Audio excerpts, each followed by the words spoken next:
नमस्कार. Yummy cooking with पूजामध्ये आपले स्वागत आहे. आता थंडी चालू झालेली आहे, आवळे बाजारात येत आहेत. तर आज आपण मस्त वर्षभर टिकणारं चमचमीत असं आवळ्याचं लोणचं करणार आहोत. अगदी सोपी पद्धत आहे आणि ह्याला जास्त आपण मसाले वगैरे पण विकतचे वापरणार नाही. घरच्या घरी छान असा लोणच्याचा मसाला तयार करूनच आपण हे वर्षभर टिकणारं आवळ्याचे लोणचे तयार करणार आहोत. तर व्हिडिओ शेवटपर्यंत नक्की बघा आणि जर तुम्ही माझ्या चॅनलवर नवीन असाल तर सबस्क्राईब करायला अजिबात विसरू नका. तर लगेचच कृतीला सुरुवात करूया. इथं मी 1/2 किलो असे रसदार आवळे घेतलेले आहेत. आवळे घेताना आपण जरा मोठे आवळे घ्यायचे, डाग नसलेले आवळे घ्यायचे. आवळ्याला तर डाग असतातच, पण त्यातले त्यात आपण छान असे आवळे बघून निवडून घ्यायचे. आता 1/2 किलो आवळ्यासाठी इथं अर्धा वाटी आपल्याला तेल घ्यायचं आहे. अर्धी वाटी मोहरीची डाळ घ्यायची आहे. मोहरीची डाळ ही कुठल्याही किराणमालच्या स्टोअरमध्ये असते. 3 चमचे इथं लाल तिखट घेतलेलं आहे. 1 चमचा हळद घेतलेली आहे. 1/2 चमचा मेथी दाणे घेतलेले आहे.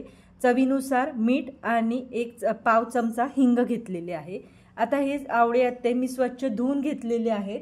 त्याला अगदी कोरडं करून घ्यायचं आहे. लोणचं कुठलंही आपल्याला वर्षभर टिकण्यासाठी त्याला पाण्याचा अजिबात वापर करायचा नाही आहे. सर्व भांडी किंवा जे तुम्ही पातेलं किंवा काहीही वापरणार असाल तर ते अगदी स्वच्छ कोरडं असावं. आता इतर सगळे आवळे आहेत ते मी स्वच्छ पुसून घेतलेले आहेत, अगदी कोरडे करून घेतलेले आहेत. आता ह्याला आपण चिरून घ्यायचं आहे. आता आवळ्याला आधीच पहिल्यांदा असे खाचे असतात, त्या खाच्यातनंच आपल्याला हे कट करून घ्यायचे आहेत. तुम्हाला ज्या पद्धतीनं सोपं वाटतं त्या पद्धतीनं तुम्ही हे कट करून घ्या. आता मी इथं व्हिडिओमध्ये दाखवल्याप्रमाणे हे आवळे आहेत ते कट करून घेत आहे. तुम्हाला जर मोठ्या फोडी ठेवायच्या असतील तर त्या मोठ्या फोडी पण तुम्ही ठेवू शकता, नाहीतर अगदी बारीक तुम्ही केल्या तरी पण चालतील. फक्त आपल्याला यातली बी काढून घ्यायची आहे आणि सर्व आवळे आपल्याला हे चिरून घ्यायचे आहेत.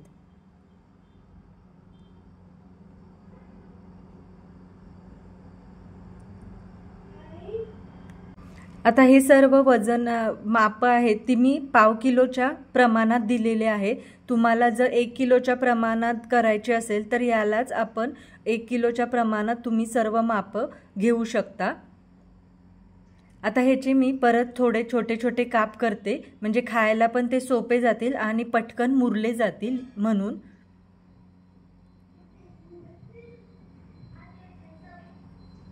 आता याप्रमाणे सर्व आवळे आहेत ते मी बारीक चिरून घेत आहे. आता हे सर्व आवळे आहेत ते चिरून झालेले आहेत. आता ह्याच्यासाठी लागणारा मसाला आहे तो आपण तयार करून घेऊया. इथं मोहरी आहे, मोहरीची डाळ आहे ती घेतलेली आहे. मी अशी अख्खीच मोहरीची डाळ घेणार आहे. तुम्ही ह्यातली थोडी वाटून घेतली तरी पण चालेल. आता ह्यात आपण हळद, लाल तिखट, इथं मी 3 चमचे लाल तिखट वापरलेलं आहे. तुम्हाला जर जास्त कमी जास्त करायचं असेल तर तुम्ही करू शकता. इथं मी सेंधव मीठ वापरलेलं आहे, कारण हे आपण वर्षभर टिकवणार आहोत म्हणून.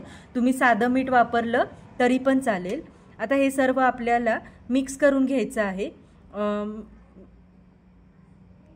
आता ह्याच्यामध्ये आपण ज्या आवळ्याच्या फोडी तयार करून घेतल्या होत्या त्या मिक्स करून घेऊया, म्हणजे मसाला आहे तो पूर्णपणे या आवळ्यांच्या फोडींना लागला जाईल.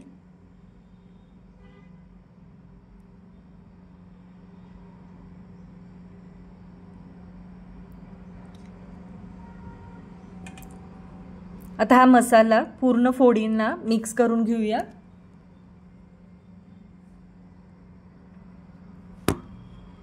आता हे छान मिक्स करून घेतलेलं आहे. आता आपण फोडणी पात्रामध्ये ते अर्धा वाटी जे तेल घेतलेलं होतं ते अगदी कडकडीत गरम करून घ्यायचं आहे. आता हे मी तेल गरम करून घेतलेलं आहे. आता ह्याच्यात आपल्याला मेथी दाणे आणि हिंग घालून ही फोडणी अगदी गार करून घ्यायची आहे. गरम फोडणी आपण लोणच्यामध्ये घालणार नाही आहोत, नाहीतर फोडी आहेत त्या नरम होतात आणि मग ते लोणचं आहे ते लवकर खराब होऊ शकतं. त्यामुळे कुठल्याही लोणच्याला गरम फोडणी घालायची नाही. पूर्णपणे थंड करून मगच ती फोडणी घालायची आहे। आता इथं अर्धा तास झालेला आहे, फोडणी आपली अगदी थंड झालेली आहे। आता हे तेल आहे ते पूर्णपणे आपण लोणच्यामध्ये मिक्स करून घेणार आहोत। ही टीप तुम्ही नक्की वापरा, नाहीतर मग आवळ्याच्या फोडी आहेत त्या मऊ पडतात आणि मग लोणचं आहे ते लवकर खराब होतं। आता हे मिक्स करून घेऊया। आता हे मिक्स करताना जर तुम्हाला तिखट मीठ कमी वाटत असेल तर तुम्ही आत्ताच ह्याच्यात ॲड करा, नंतर ॲड करू नका। आत्ताच ॲड केल्यामुळे ते छान असं मुरलं जाईल। आता हे मिक्स झाल्यानंतर मी रात्रभर हे असंच ठेवणार आहे, मगच उद्या सकाळी ते बर्नीमध्ये भरणार आहे, म्हणजे ते छान असं तेल सुटेल, त्याला पाणी पण सुटेल आणि थोडंसं मॉइश्चर तयार होईल, त्यामुळे मग बर्नीमध्ये आपल्याला नीट भरता येईल।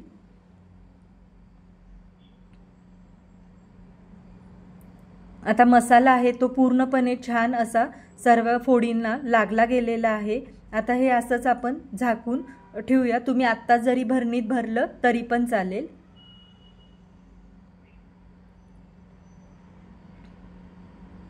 आता दुसऱ्या दिवशी बघू शकता छान असं हे लोणचं आहे ते मुरलं गेलेलं आहे, फोडींमध्ये पूर्णपणे मीठ आणि जो मसाला कळला होता तो पण छान मुरला गेलेला आहे। आता हे लोणचं आहे ते आपण एखाद्या काचेच्या भरणीमध्ये तुम्ही भरून ठेवा, हे वर्षभर छान असं राहतं। काचेची भरणी पण स्वच्छ धुवून पुसून ती पूर्णपणे कोरडी केलेली असावी, मगच आपण ह्याच्यात भरून घ्यायचं आहे, कारण जर पाण्याचा हात असेल तर लोणचं आपलं लवकर खराब होईल। या प्रकारे तुम्ही घरच्या साहित्यामध्येच घरच्या मसालाच वापरून मस्त इथं आवळ्याचं लोणचं या सीझनला करून ठेवलं तर वर्षभर मस्त असं राहतं। तर कशी वाटली आजची रेसिपी नक्की मला कॉमेंट करून सांगा, आणि अजूनही माझ्या चॅनलला जर तुम्ही सबस्क्राईब केलं नसेल तर प्लीज सबस्क्राईब करा, शेजारची बेल आयकॉन प्रेस करा, जेणेकरून नवीन रेसिपीचं नोटिफिकेशन पहिल्यांदा तुम्हाला मिळेल। धन्यवाद।